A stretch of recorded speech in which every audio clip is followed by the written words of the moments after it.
पर विराजमान Atul सचदेवे ji, Bablu Katre sir, Karan Tekam ji, Pramila Sidam ji, Goyal sir, advocate Sachin Mekale, Khalid Pathan sahab, Mirza वहाद bag, सौ करुणा राजू कामत जी, नागपुर से आई हुई ताहिरा शेख जी, किरण वासनिक जी, वाईसी भोयर साहब, वसंत गौड़ी जी, सैयद अफजल साहब और तमाम वे साथी जिन्होंने इस आयोजन को सफल बनाने में अपना योगदान दिया है। मुस्लिम जमात, मुस्लिम माइनॉरिटी ट्रस्ट कमेटी, अवाम मुस्लिम गोंदिया, खिदमत ग्रुप, मोहद्दी से आजम ख्वाजा गरीब नवाज संगठन, छप्परबंद शाह बिरादरी, सर्व समाज विचार मंच, संविधान मैत्री संघ, युवा ग्रेजुएट फोरम, समता सैनिक दल, ओबीसी एससी एसटी, विजेएनटी, सर्व समाज संगठना। मैं जानता हूं कि जितने भी संगठनों का नाम मैंने लिया है उनकी जितनी तादाद लाभकारी लोगों की, लाभ उठाने वालों की इस गोंदिया में है, उनकी तादाद से आप 1% हो। लेकिन मुझे इसकी चिंता नहीं है कि आप 1% हो। मेरा विश्वास उस बात पर है कि सागर कितना भी अथाह हो, पानी कितना भी गहरा हो, एक कंकर काफी होता है उसमें लहर उठाने के लिए। बहुत बड़ी व्यवस्था थी विरोधियों की, बहुत बड़ी व्यवस्था थी मनुवादियों की। अकेला बाबा साहब आम्बेडकर नाम का मर्द था जिसने इस देश को धर्मांध देश बनने नहीं दिया। तो तादाद मायने रखती है, लेकिन तादाद के साथ में अपने आप पर विश्वास रखने वाले लोगों का उपस्थित होना भी मायने रखता है।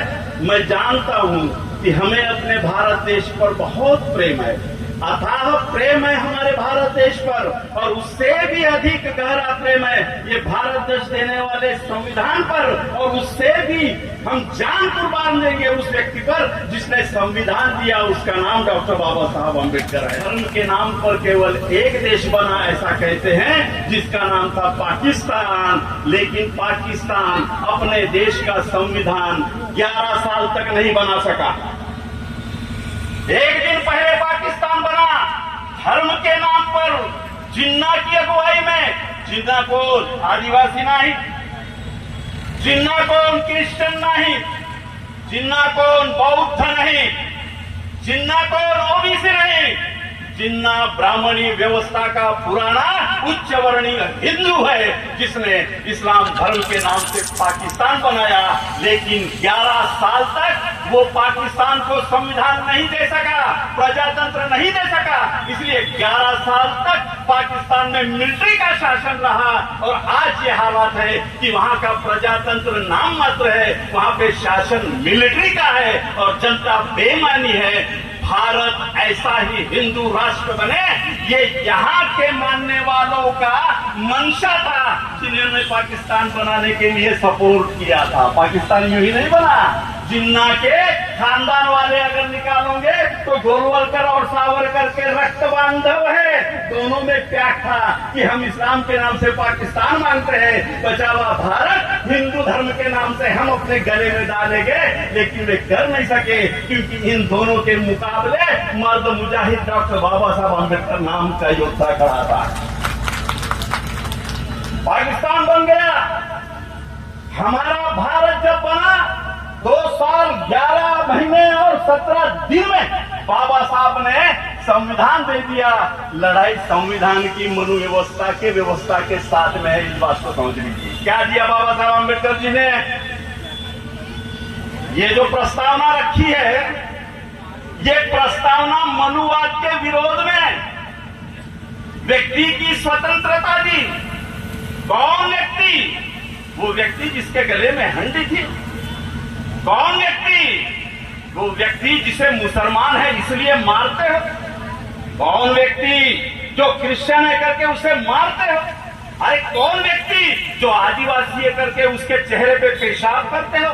उस व्यक्ति को प्रतिष्ठा, सुरक्षा, सारे अधिकार जो प्रदान किए वो भारत की प्रस्तावना है, और इसकी जंग मनुवाद से है, इस व्यवस्था से है। इस देश में जो हिंदू मुस्लिम ध्रुवीकरण का खेल किया जा रहा है, मैं ओबीसी समाज के लोगों से मुखातिब होना चाहूंगा कटरे जी, मैं आदिवासी लोगों से मुखातिब होना चाहूंगा। जितने भी मुसलमानों के खिलाफ दंगे हुए हैं, अगुवाई में उनके आंग पर जाने वाला आदिवासी, ओबीसी, अनुसूचित जाति जमाती का युवक है। ध्यान में लीजिए, मुसलमानों के खिलाफ जितने भी दंगे हो रहे हैं, मुसलमानों की जितनी भी हत्याएं हो रही हैं, लूटपाट हो रही है, उसमें पेड अनपेड पुलिस करके कौन है आगे? ओबीसी समाज का युवक, आदिवासी समाज का युवक, अनुसूचित जाति जमाती का युवक। ये सारे सरकारी आयोगों के रिपोर्ट्स है। लेकिन जो अगुवाई कर रहा है, क्या उसे अकल है? कोरी पार्टी है, बेवकूफ है, लेकिन उसका जो दिमाग खराब कर रहा है वो दंगों में शामिल नहीं होता, वो कलेक्टर बनता।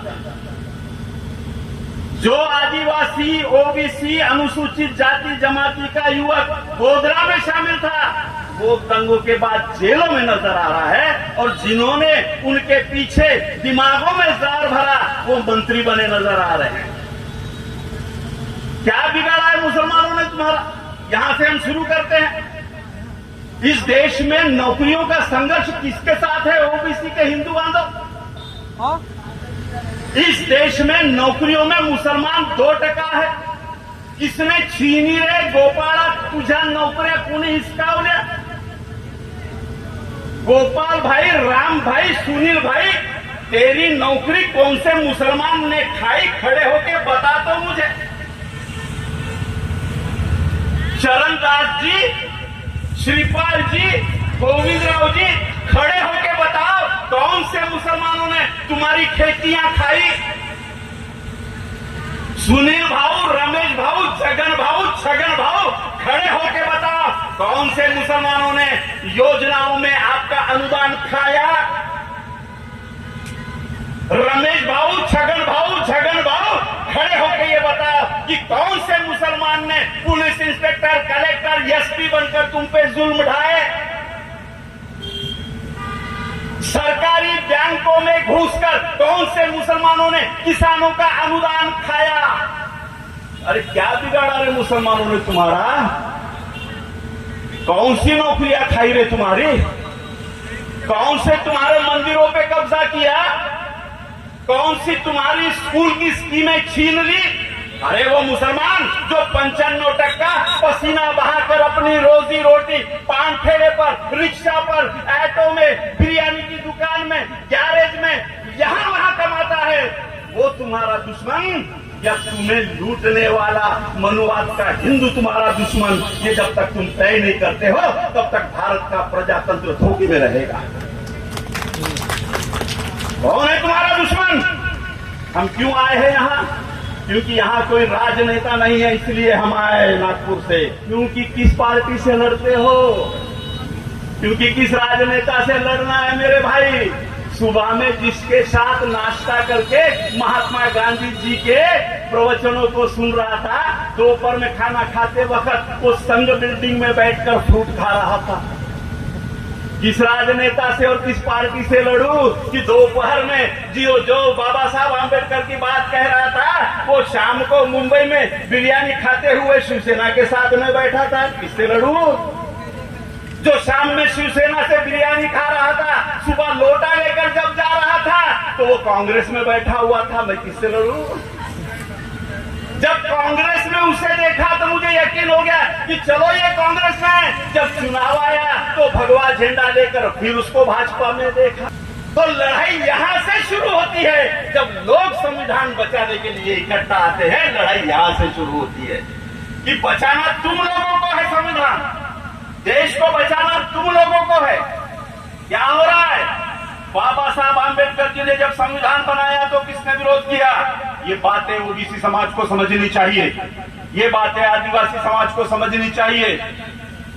मुसलमानों के किसी ग्रंथ में नहीं लिखा है कि आदिवासी के चेहरे पे मुंह तो, महिलाओं का अपमान करो, ना बाइबल में लिखा है, ना हमारे हिंदू समाज के पवित्र ग्रंथों में लिखा है, ना बौद्ध तत्व ज्ञान में लिखा है। फिर ये कौन से हराम के जन इस देश में आ गए हैं जिनकी किताब में लिखा है कि बदला लेना हो तो औरतों का अपमान करो, उन पे बलात्कार करो? कौन है ये लोग?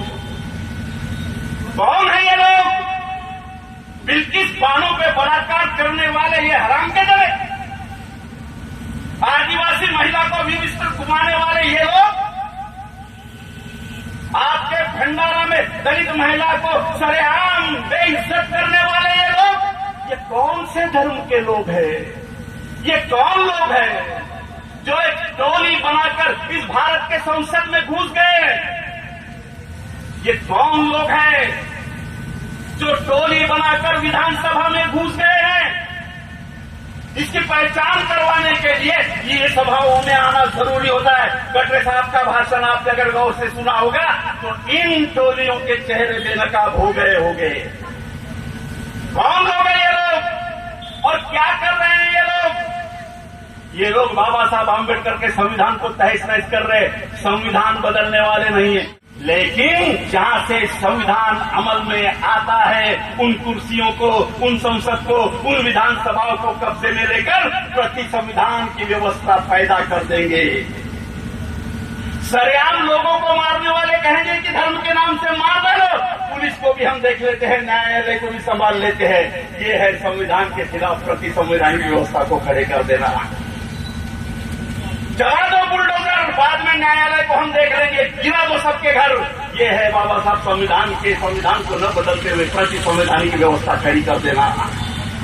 लगा दो हम सब बैठे हुए लोगों पर ऐसी कलम कि हम 5 साल 6 साल निकल ही न पाए बाबा साहब के संविधान के विरोध में, संविधान न बदलते हुए। ये है काम करना प्रति संवैधानिक व्यवस्था।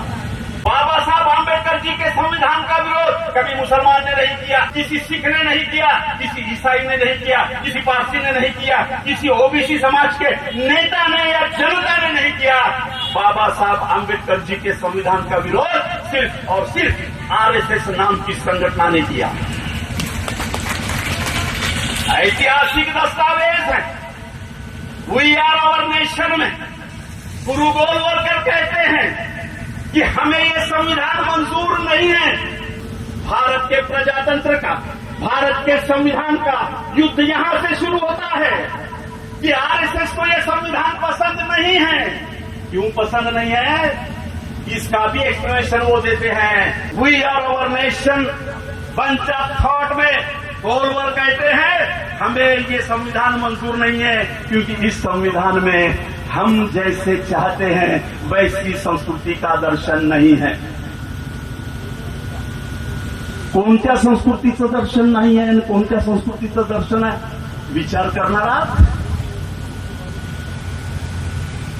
सर्व भारतीय एकसारखे हा बाबासाहेबांच्या संवैधानिक संस्कृतीचा दर्शन आहे। काय आहे रे बाबा? काय आहे रे हिंदू भावा? काय आहे रे मुसलमान भावा? बौद्ध भावा? काय आहे रे बाबासाहेब आंबेडकरांच्या संविधानाचं दर्शन? आम्ही सगळे भारतीय एक आहोत। संघाचं दर्शन आहे सर्व लोक एक नाही, बहुसंख्याक शूद्र आहे, बाकी वैश्य आहे, बाकी क्षत्रिय आहे, आम्ही ब्राह्मण आहोत। भारतीय संवैधानिक संस्कृति का संघर्ष कहाँ है, इसे समझ रहे हो?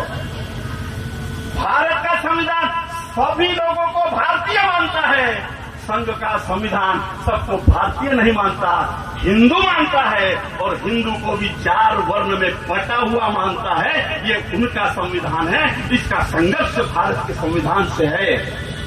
अब इसे अमल में अगर लाना हो तो इस देश में छद्म युद्ध छेड़ना निहायत जरूरी है उनके लिए। किसके खिलाफ छद्म युद्ध छेड़ेंगे? किसके खिलाफ? 2% छटाक भर ईसाइयों के खिलाफ। केवल 37 लाख भारत में बौद्ध है, उनके खिलाफ।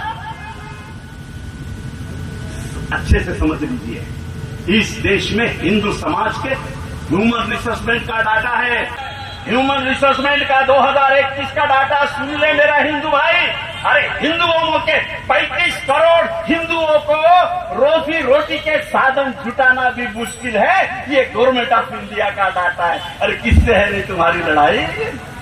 पंचर वाले मुसलमान से, मुर्गी बेचने वाले मुसलमान से, या तुम्हारी जमीनें छीन लेने वाले अदानी अंबानी से है? किससे है तुम्हारी लड़ाई? तुम्हारी लड़ाई अनपढ़ केवल मेहनत करने वाले मुसलमानों से है, या तुम्हारे नगर परिषद, ग्राम पंचायत, जिला परिषदों के स्कूल बर्बाद कर देने वाले तुम्हारे अपने हिंदू नेताओं से? किससे है तुम्हारी लड़ाई? अरे तुम्हारी लड़ाई खुद का पैसा लगाकर खुद की पंचर की दुकान खड़े करने वाले, खुद का होटल खड़े करने वाले, जिसको दंगों में तुम चला रहे हो, उस मुसलमान से है, या कोऑपरेटिव बैंक बनाकर तुम्हारा हिंदू भाई का करोड़ों रुपया गबन कर जाने वाले हिंदू से? किससे है तुम्हारी लड़ाई? ये आज यहाँ पे जमा हुए सब लोगों को सोचना पड़ेगा। अगर ये बुनियादी सवालों पे आप नहीं सोचते हो तो आप छद्म युद्ध में फंस जाओगे, जो हिंदू और मुसलमान के नाम से खड़े किया जा रहा है। लेकिन इसके पीछे का राज क्या है? आज भारत का हर नागरिक 6.5 लाख का कर्जदार है।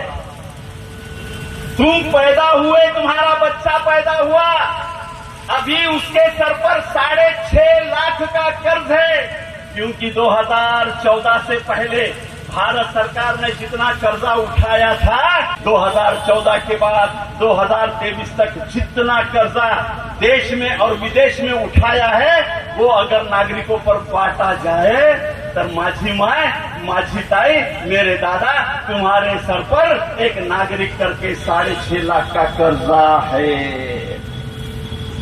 क्यों उठाया रे 6.5 लाख? बोलो ना। अरे काय घेतलं रे 6.5 लाख?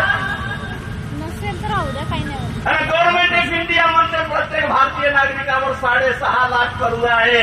उचललं कोण? सत्तेत असलेल्या लोकांनी. आणि टाकलं कोणाच्या नावानं? क्या चल रहा है? क्या तहस करने का चल रहा है?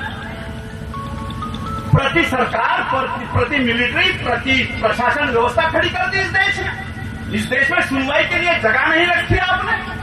अरे मणिपुर में हुए बदतर हालात की दखल जब तक सुप्रीम कोर्ट का चीफ जस्टिस नहीं लेता, तब तक मणिपुर की सरकार हलती नहीं। अरे क्या व्यवस्था लागी तुम्हारे पास में? उस स्त्री पर बलात्कार होता है, 2 महीने के बाद में वीडियो आता है, तब भी हलचल नहीं होती। जब सुप्रीम कोर्ट का चीफ जस्टिस चंद्रचूड़ कहते हैं सरकार एक्शन ले, नहीं तो हम लेंगे, तब एक्शन के लिए आप शुरुआत करते हो। तो जनप्रतिनिधि चुनकर देने वाले संविधान की बात कैसे करें हम? क्या हो रहा है इस देश में? ये यंत्रणा है। आज गडकरी जी का भाषण निकालोगे और उन पर घुसेड़ दोगे देशद्रोह की तरह। जावेद पाशा अपने हक अधिकारों की बात कर रहा है, उस पर लगा दोगे देशद्रोह की कलम। ये जो चल रहा है, ये संविधान और बाबा साहब आम्बेडकर जी के भारत के सामने सबसे बड़ा सवाल है, क्योंकि हम भारत के लोग हैं और जो हमें भारत का लोग नहीं मानता, नहीं बनने देना चाहता, उन मनुवादियों से हमारी सही जंग है। तुम्हें लढावं लागेल, कारण बाबासाहेब आंबेडकरांच्या बेंबीला सुपारी एवढी जखम झाली होती माहिती। बाबासाहेब आंबेडकर जी के नाक बेंबीला सुपारी की बराबर गठान हुई थी, उसमें से पानी बह रहा था, चलना और उठना मुश्किल था। एक सहायक के हाथ से बाबा साहब अलग अलग देशों के कानून के किताब निकालकर संविधान लिख रहे थे। एक पत्रकार ने पूछा, बाबा साहब इतनी तकलीफ है, आराम क्यों नहीं करते? होने दो संविधान, जब होगा तब। बाबा साहब ने कहा, अरे मुझे तो सुपारी इतनी गठान हो गई है इस देश में मनुवाद ने तो कोड़ जैसी अछूत और कोड़ जैसी शूद्रत्व की बीमारी फैलाकर इस देश के करोड़ों करोड़ों लोगों को बीमार कर दिया है। मैं उनकी बीमारी पहले दुरुस्त करूंगा, चाहे मेरी बेटी फट क्यों न जाए। अरे वो बाबा साहब आम्बेडकर, हम उनके मानने वाले हैं। उस बाबा साहब आम्बेडकर ने इतने तकलीफ में आपको भारत के लोग कहकर खड़ा किया, लेकिन जो लोग भारत के लोगों का भारत देखना नहीं चाहते, वो इस देश को हिंदू भारत और मुसलमानों के नाम से विभाजित करने की कोशिश कर रहे हैं।